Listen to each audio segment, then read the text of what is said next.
শয়তান তাদের কাজগুলোকে তাদের কাছে আকর্ষণীয় করে দেয়। শয়তান আপনার কাছে আসবে, আপনাকে প্রলুব্ধ করবে। তখন আপনি বলবেন, হ্যাঁ এটা খারাপ, কিন্তু আমি তো অনেক ভালো কাজও করি। হ্যাঁ আমি এলোমেলো কাজ করছি, কিন্তু আমি তো নামাজও পড়ছি। আর আমি তো কাফিরও না, তো সমস্যার কিছু নেই। আর এইবার করেই আমি থেমে যাব। এমন না যে আমি এটা করতেই থাকবো, শুধু একবারই করব। এভাবে নিজেকে সব ধরনের যুক্তি দিতে থাকেন, নিজে নিজে এটাকে বোঝাতে দিতে থাকেন।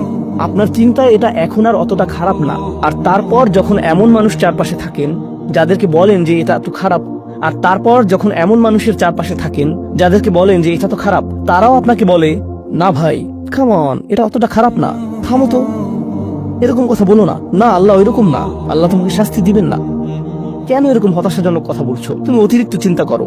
আপনি তা শুনেন, আর এটা আপনাকে প্রভাবিত করতে শুরু করে। কিন্তু যখন কাজটা করে ফেলেছেন, যেটাই করেছেন, হতে পারে এটা অ্যালকোহল অথবা অন্য কোনো মাদক, এটা কারোর সাথে সম্পর্ক হতে পারে, সেটা যাই হোক,